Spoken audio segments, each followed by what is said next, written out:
मैं Vande Mataram India news से तनु कुमारी। आज मैं आपको कुछ खास लोगों से रूबरू करवाना चाहती हूँ जो समाज में रहते तो हैं पर उन्हें वो सम्मान, वो दर्जा नहीं दिया जाता। वह है किन्नर। तो आइए आज हम उनसे बात करने जा रहे हैं उनकी समस्याओं को लेकर। हमारी संवाददाता ऋतु तिवारी द्वारा। तो मैं सबसे पहले आपसे मैं ये क्वेश्चन करना चाहूंगी, जैसे आपका जीवन है, ठीक है, तो आपके जीवन में क्या क्या समस्याएं आती है, मतलब आप अच्छे तरीके से बता पाओगे, क्योंकि हम लोग आपकी उस प्रॉब्लम को नहीं समझ पाएंगे अभी इतना ज़्यादा। सरकार ने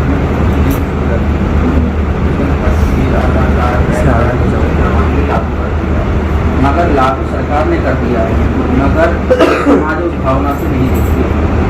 आज के दौर में भी वो समाज उस भावना से नहीं देखती, ये किन्नर की भावना से ही हमें देखती है, आम इंसान की भावना से नहीं देखती। अगर 4% अगर अच्छी भावना से देख रहे हैं तो 10% है ना, वो गलत भावना से ही देखते हैं कि इनका तो वही काम है, ताली बजाना, नाच गाना करना, पेशा करना, यही काम। तो वैसे आपके माइंड में भी कुछ होगा कि सरकार की तरफ से आपको ये सुविधाएं दी जानी चाहिए आपकी शिक्षा के लिए, रोजगार के मेरी लिए। बात को हम ये कहते हैं, चलो हमारी तो उम्र थी जो कट गई, हमारे जमाने ढल गई है, अब हमारे चेले हैं, पोती चेले हैं, क्या पता इनको स्क्रैपिंग करना इनको पसंद नहीं है, नाच गाना पसंद नहीं है, जाना पसंद नहीं है, तो वो अपनी इच्छाएं प्रतीत करना चाहते हैं कि एक अच्छा जीवन हम बिताएं और आगे और परिवार के लिए और समाज के लिए एक नई पहचान, नई उमंग लेके आए। मगर उसके लिए भी क्या सरकार ने कोई सुविधा कर रखी है?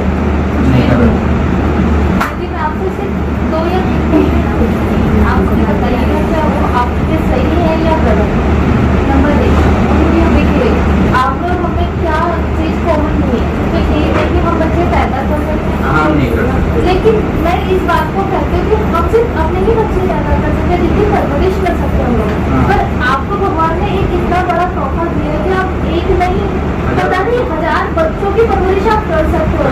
यानी कि आप एक की मान लीजिए, हम तो सिर्फ अपने बच्चे की मान लीजिए, हमने किसी बच्चे को भी गोद दिया है ना, तो उसमें भी हमारा अपना बेबी होने के बाद भेदभाव आ जाता है, ठीक है। लेकिन आपने शायद भगवान ने वो भेदभाव वाली फीलिंग नहीं दी है, आप सभी को अपना बच्चा ही मानकर चलते हैं। तो हमें लगता है हमारे दर्जे से ऊपर आपका दर्जा है, क्योंकि आप एक नहीं, कितने गरीब बच्चे हैं, कितने हजारों लाखों बच्चे हैं जो आपकी परवरिश को पल रहे हैं। एक किन्नर 5 बच्चों को 10 बच्चों को पाल लेगा, मगर एक किन्नर को एक परिवार नहीं पाल रहे।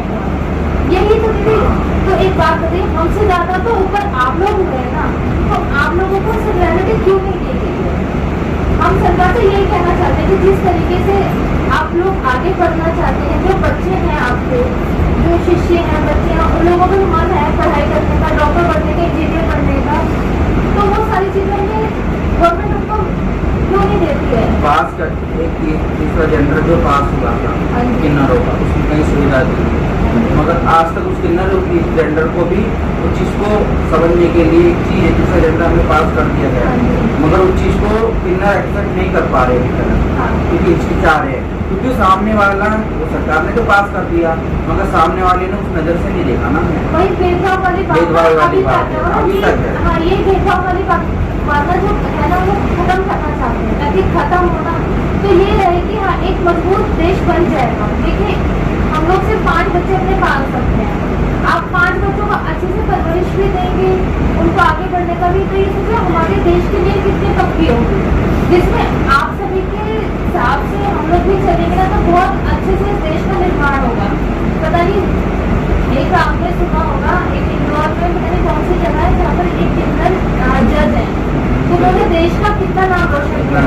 इसी तरीके से कितने और किन्नर जो हो सकते हैं, और भी किन्नर है जो डॉक्टर बन चुके हैं, और भी किन्नर बॉम्बे में भी रहेंगे, संस्थाएं चलाती हैं, जो बहुत चीजें हैंगी ऐसे जिन्होंने बहुत कुछ कर सकता। और हमने भी देखो हमारा प्रमाण पत्र निकाल के दिखाओ, प्रमाण पत्र देना पड़ेगा, मुझे मिला हुआ है। मैं देश के पहले किन्नर हूँ जिन्होंने ये बात बोला हुआ है, अब जो भी लेगा मेरे बाद में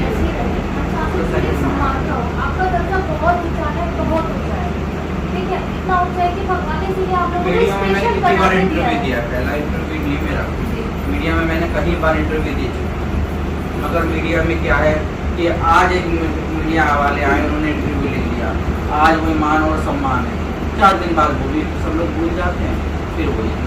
इस चीज की हम आपको श्योरिटी दे रहे हैं ना कि आगे ऐसा नहीं होगा। एक्चुअली हमारे एनजीओ में सबसे पहला जो मुद्दा बना है ना, मैंने ही वो वीडियो बनाई है आपकी समस्याओं को लेकर, सर्च किया है कि क्या क्या कैसे कैसे होता है।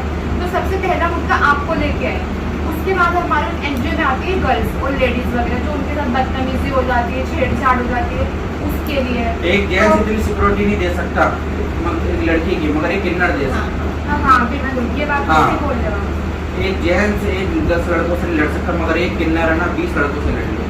इतनी ताकत रखती है किन्नर के अंदर, इतनी ताकत होती है, इतनी माँ दुर्गा की शक्ति होती है उसके अंदर, मुंडियाली माता की शक्ति होती है कि किन्नर के अंदर इतनी पावर है कि 20 आदमी इसका सामना क्या कर सकते हैं।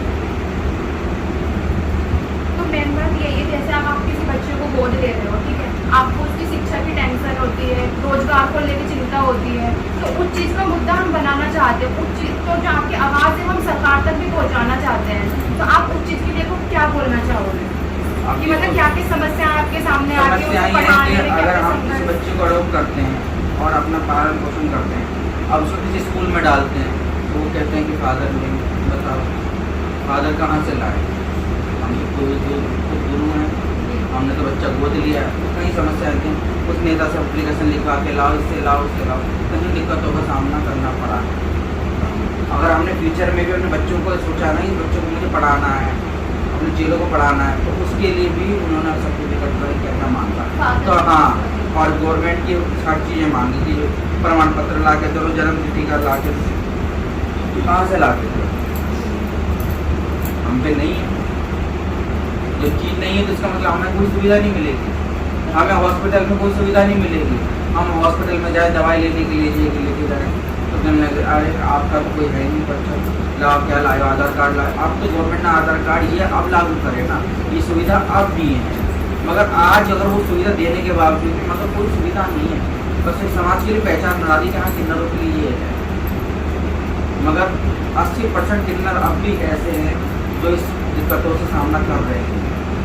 मगर वही वाली बात है, कोई मीडिया में आके कह सकता है, ना कोई कह नहीं सकता। इसका रीजन तो यही है ना कि किन्नर शिक्षा प्राप्त नहीं कर पाते, उन्हें पता ही नहीं कि उनके लिए सरकार ने क्या क्या नियम बनाए, क्या क्या कानून बनाए, तो उनको शिक्षा देना भी जरूरी है। अगर वो शिक्षित होंगे तो आगे उन्हें रोजगार भी मिलेगा।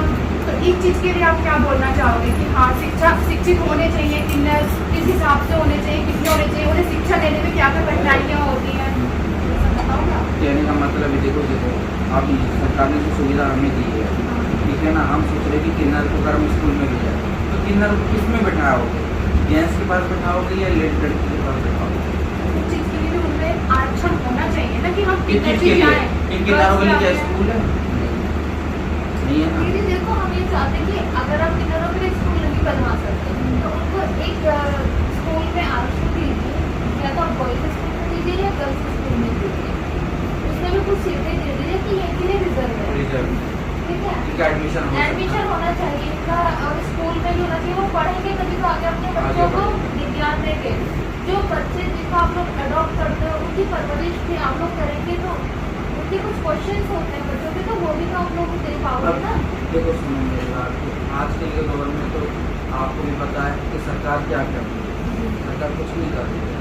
अगर सरकार कुछ कर रही है तो हमें कहीं भी देख सुविधाएं कहीं तक को पहुँचा दी। एक क्या कहते हैं, ये आधार कार्ड पास करने से हमारी हाँ कुछ भी कुछ हासिल नहीं होती। हाँ, क्योंकि कुछ भी हासिल हमें पता है आप लोगों के लिए कुछ भी जैसे हमारा इलाज कौन कराए, कोई करा सकता नहीं, हम खुद ही पैसा लगाएंगे खुद ही। सरकार ने कोई सुविधा दे रखी है किन्नरों के लिए, ये सुविधा है कि अगर उनका हार्ट की बीमारी हो तो फ्री इलाज होगा, फ्री उनका ऑपरेशन होगा, फ्री सब कुछ होगा, फ्री सर्जरी होगी, फ्री शुगर टेस्ट होगा, कुछ सुविधाएं दे रखी है। कोई सुविधा नहीं है गवर्नमेंट की हमारे लिए।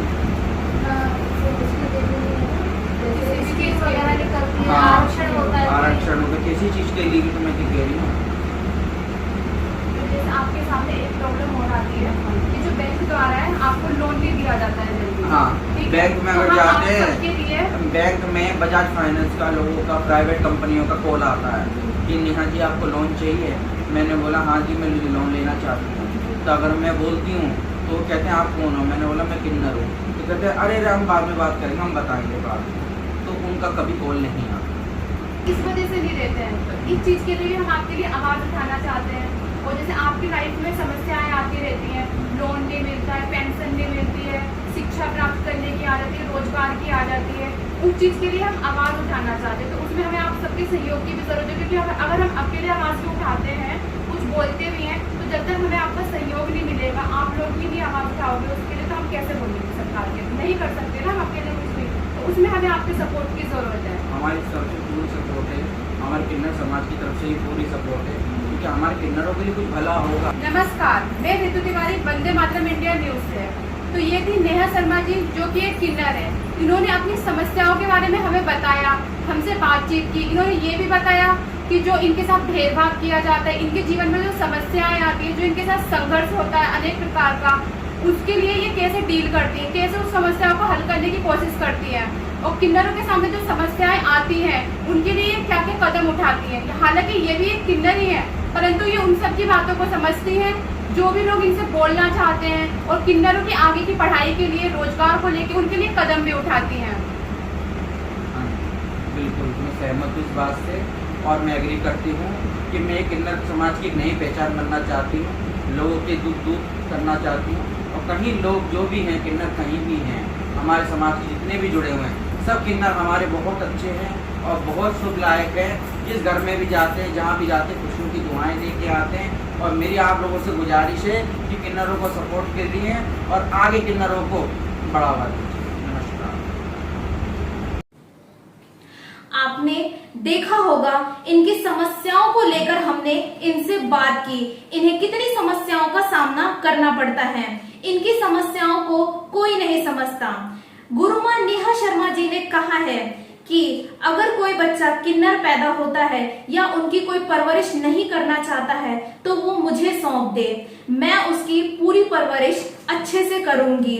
अगर आपके आसपास कोई ऐसे मुद्दा हो या आपके आसपास कोई किन्नर बच्चा हो तो वो हमें संपर्क करें, नीचे कमेंट बॉक्स में बताएं।